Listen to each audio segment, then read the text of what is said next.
Tuhan, aku ini milik-Mu. Jadi saya ajarin saudara-saudara, kalau Anda lagi berdoa, lagi banyak masalah, lagi banyak tanggung jawabnya, lagi berat banget, supaya Anda yakin menambahkan rasa percaya Anda dalam doa, salah satu yang Anda harus katakan adalah, Tuhan, janganlah Kau lupakan aku, sebab aku adalah milik-Mu. Hidupku aman, hidupku dijamin, hidupku dipelihara, karena aku ini milik-Mu. Salam damai sejahtera saudara-saudaraku yang terkasih, pencinta firman Tuhan. Berjumpa kembali dengan Bible Learning with Father Joseph.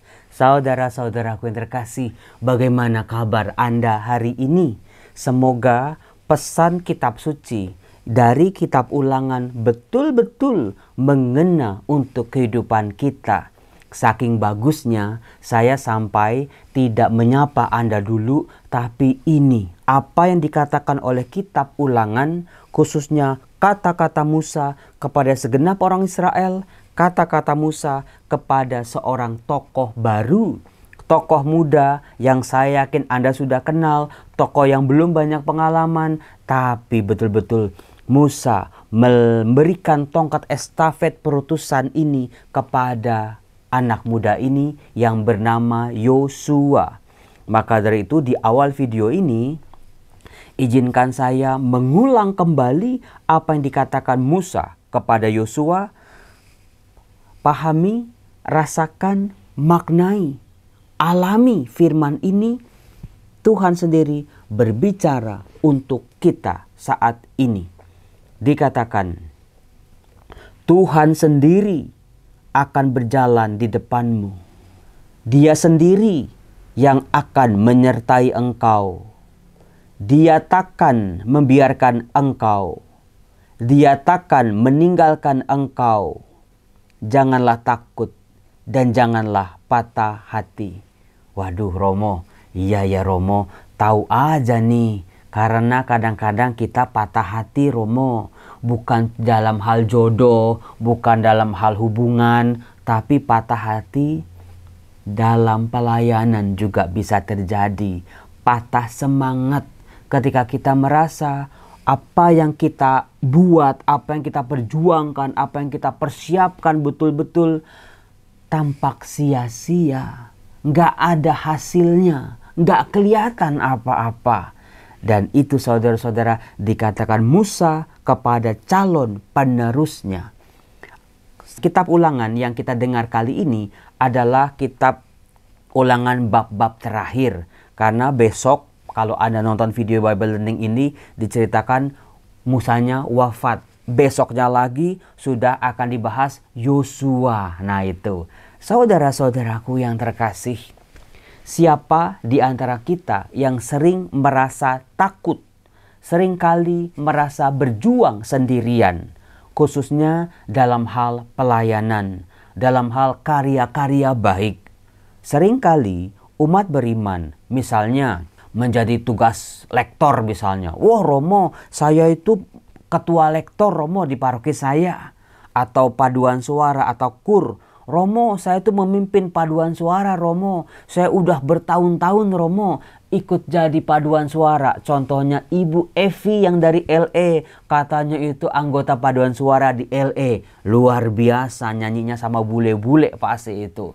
Kemudian juga Romo, saya itu Romo udah jadi dewan paroki sekian periode. Bukannya saya mau Romo, tapi nggak ada lagi nih yang meneruskan. Termasuk jangankan dewan paroki, jadi ketua lingkungan aja deh, jadi prodiakon aja deh, jadi petugas-petugas tatip misalnya, susah banget cari orang.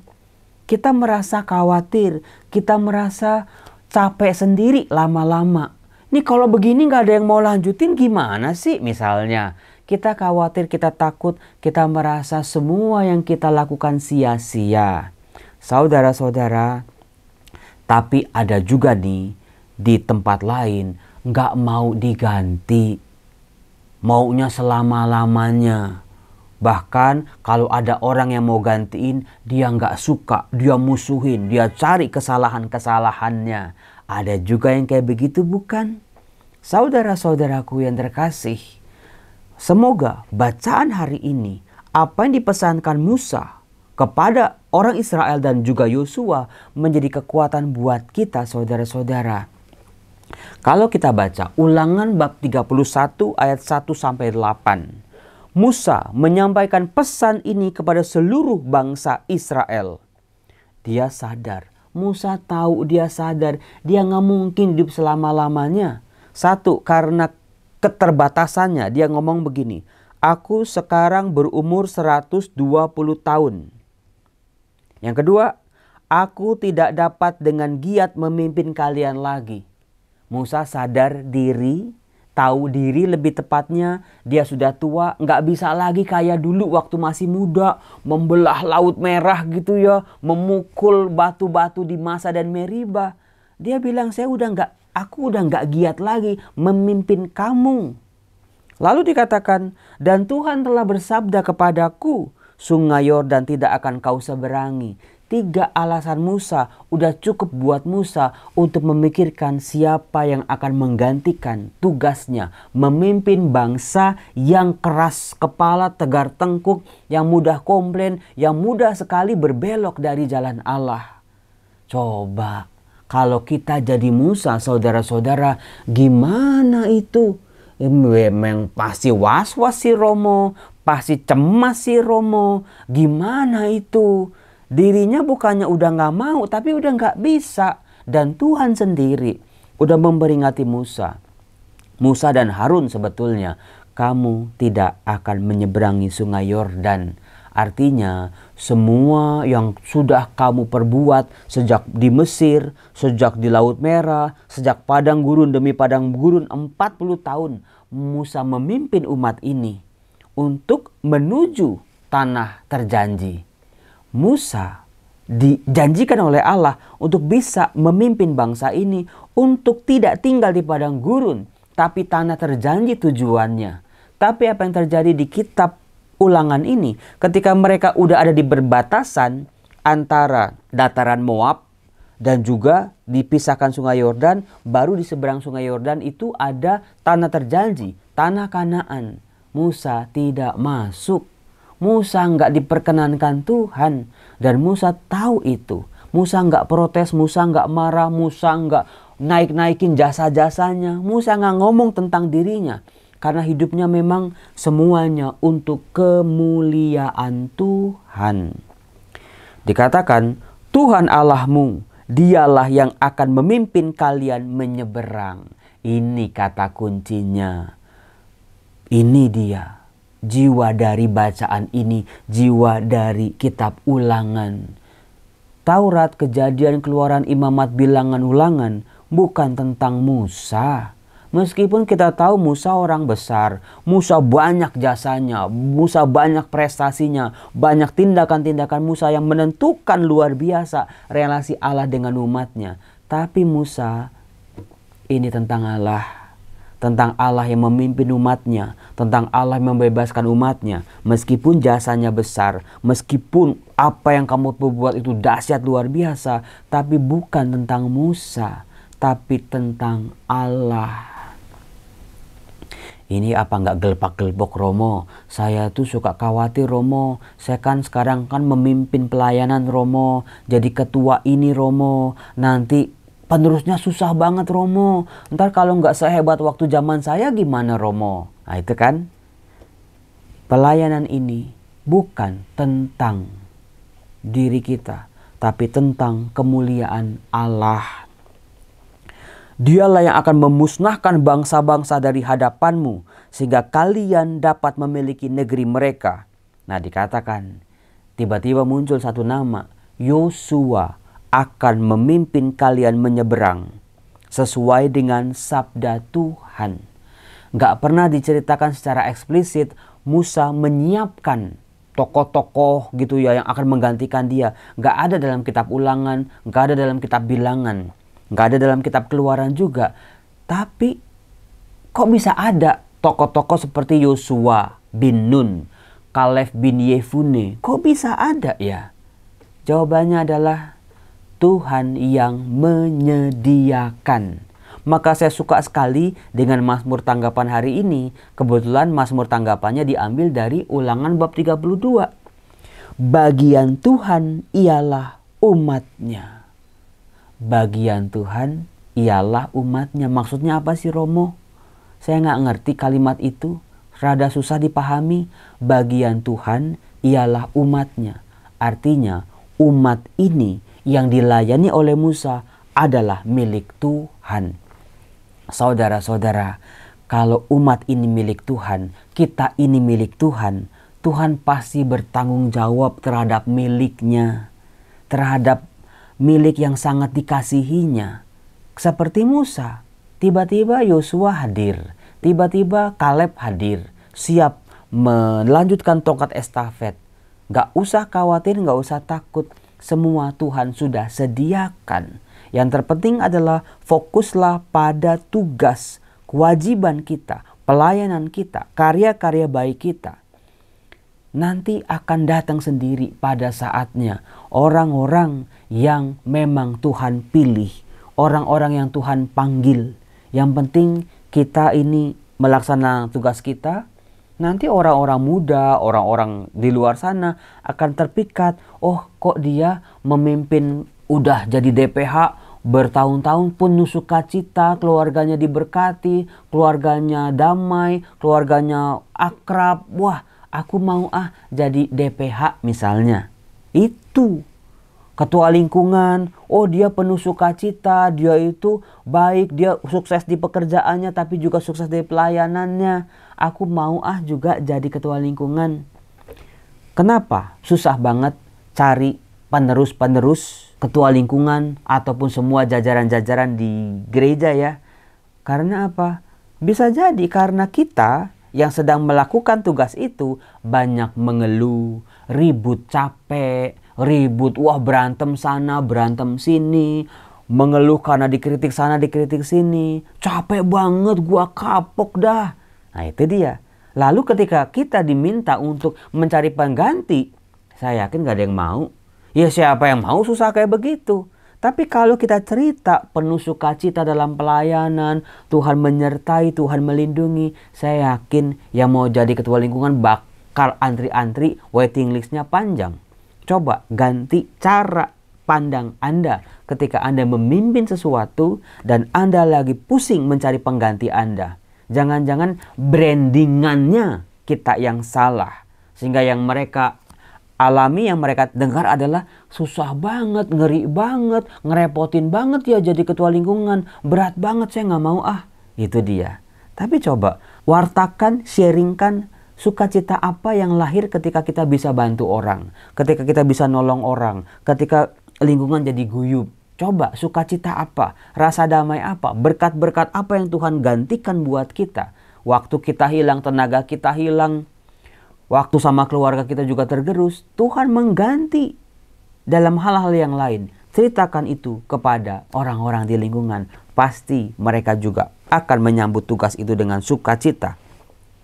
Nah kemudian dikatakan Tuhan akan memperlakukan bangsa-bangsa itu sebagaimana ia telah memperlakukan Sihon dan Og, raja-raja orang Amori yang telah dipunahkan beserta negeri mereka. Tuhan akan menyerahkan bangsa-bangsa itu kepadamu. Kalian harus memperlakukan mereka seperti perintah yang kusampaikan kepadamu. Nah, ini ada pesan Musa kepada umat Israel. Secara umum ya. Kuatkan dan teguhkan hatimu. Janganlah takut dan janganlah gemetar karena mereka.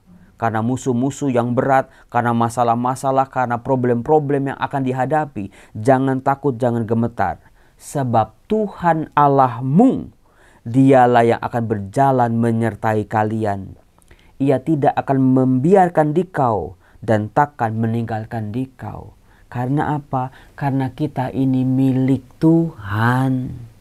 Saya, kitab suci saya aja saya jaga-jaga. Jangan sampai ketinggalan, jangan sampai rusak. Kalau robek-robek juga saya tambal, saya perbaiki. Kita ini milik Tuhan. Tanamkan paham ini ketika Anda berdoa, ketika Anda lagi melayani, ketika Anda sedang melakukan tugas-tugas kita di dunia ini. Meskipun saat sakit, saat hancur, saat ambruk, saat berantakan, Tuhan, aku ini milik-Mu. Jadi saya ajarin saudara-saudara, kalau Anda lagi berdoa, lagi banyak masalah, lagi banyak tanggung jawabnya, lagi berat banget, supaya Anda yakin menambahkan rasa percaya Anda dalam doa, salah satu yang Anda harus katakan adalah, Tuhan, janganlah Kau lupakan aku, sebab aku adalah milik-Mu. Hidupku aman, hidupku dijamin, hidupku dipelihara, karena aku ini milik-Mu. Aku anak kesayangan-Mu, aku Kau kasihi. Katakan itu setiap hari, Tuhan, aku ini milik-Mu. Tuhan tidak akan pernah meninggalkan miliknya yang dikasihinya. Tuhan akan menuntun, Tuhan akan menaungi, Tuhan akan menyertai. Kemudian di ayat 7, Musa lalu memanggil Yosua. Kalau tadi kepada seluruh orang Israel, sekarang kepada Yosua. Berkata kepadanya di depan seluruh orang Israel, kuatkan dan teguhkanlah hatimu. Mirip-mirip sama pesan yang tadi, yang kepada seluruh orang Israel. Sebab engkau akan masuk bersama bangsa ini ke negeri yang dijanjikan Tuhan dengan sumpah kepada nenek moyang mereka, untuk memberikannya kepada mereka. Dan engkau akan memimpin mereka sampai mereka memilikinya.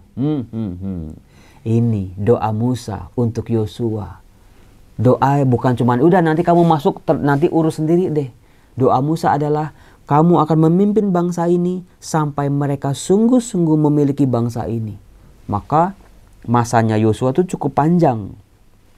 Sebab Tuhan sendiri, Dia sendiri yang akan berjalan di depanmu.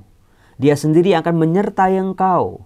Dia tak akan membiarkan engkau. Dia tak akan meninggalkan engkau. Janganlah takut dan janganlah patah hati. Saudara-saudara, sebuah regenerasi yang sangat mulus dari Musa kepada Yosua. Itulah peralihan nanti kitab Ulangan ke kitab Yosua, saudara-saudaraku yang terkasih.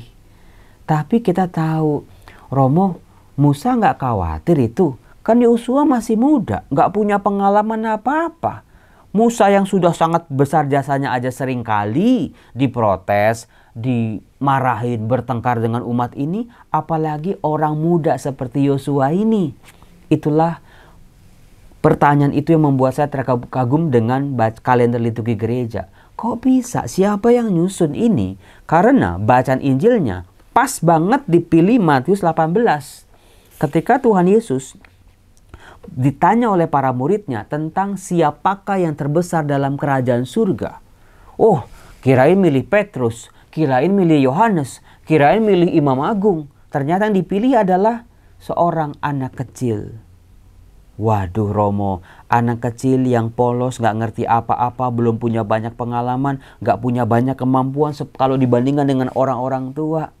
Bukan itunya yang dipilih oleh Tuhan. Bukan itunya yang dicari oleh Tuhan.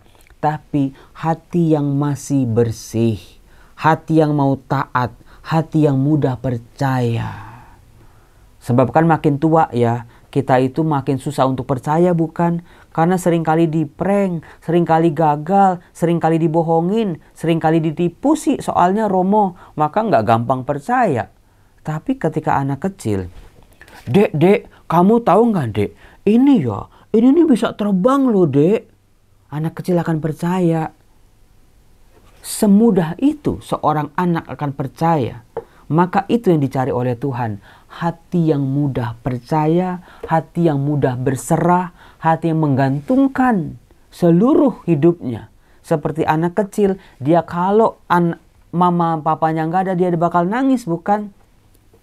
Coba anak-anak Anda masih umur 2 tahun, 3 tahun, Anda ajak ke pasar atau nggak usah ke pasar lah, di sekolah misalnya, ketika masuk TK pertama kali ditinggal sama mama papanya, nangis kan? Ya nangis Romo, saya juga dulu nangis, saya inget banget. Mama saya nungguin di depan kelas, mama jangan kemana-mana, tungguin. Seperti itulah anak kecil. Mempercayakan seluruh hidupnya, rasa amannya pada orang tuanya. Itulah yang dilihat oleh Tuhan Yesus. Anak-anak kecil ini, merekalah yang terbesar dalam kerajaan surga. Mereka yang hatinya masih murni, yang masih mau melekat hidup mereka pada Allah. seluruh hidupnya, tidak mengandalkan kehidupannya sama sekali, tapi kepada orang tuanya. Demikian juga kita, umat beriman, menggantungkan hidup kita pada Tuhan sendiri. Cakep nggak saudara-saudara? Cakep. Ini Romo Yosef nih semua dibahas nih. Bacaan pertama, udah puas belum? Udah Romo. Bacaan Mazmur tanggapan. Bagian Tuhan ialah umatnya, dibahas juga. Bacaan Injil dibahas juga. Saudara-saudaraku yang terkasih, saya membuat video ini, bahan-bahan permenungan saya dapat dari tuntunan Tuhan. Bukan hasil pikiran saya, bukan bisa-bisanya saya, tapi tuntunan Roh Kudus yang membantu saya untuk bisa jadi ada orang-orang di luar sana yang sangat butuh, sangat membutuhkan tema-tema tertentu untuk diangkat. Ya Romo, semoga pesan Musa kepada Yosua juga bisa hadir dalam kehidupan kita. Ulang-ulangi terus, jangan kamu takut, jangan kamu khawatir, jangan kamu patah hati, jangan kamu merasa sendirian, sebab Tuhan akan menyertai kamu. Tuhan akan berjalan di depanmu, Tuhan akan menyertai kamu, Tuhan tidak akan meninggalkan kamu. Saudara-saudara, kalimat-kalimat ini bisa jadi sangat besar gaungnya untuk mereka yang sedang merasa seorang diri berjuangnya, sedang ditinggalkan Tuhan, sedang patah semangat, patah hati, gak mau lagi mencoba, gak mau lagi bangkit, karena nanti bangkit sebentar jatuh lagi, sedang takut dan cemas. Itulah firman Tuhan yang hidup yang saya wartakan setiap hari dari kitab suci. Semoga Tuhan memberkati kita. Tuhan sertailah umat-Mu, Tuhan tolonglah kami, Tuhan berjalanlah di depan kami, tuntun tangan kami, jangan biarkan aku berjalan seorang diri, jangan aku takut, jangan aku patah hati, sertai anak-anak-Mu ini, sebab kami adalah milik-Mu. Dalam nama Bapa dan Putra dan Roh Kudus, amin. Bye-bye, Tuhan berkati.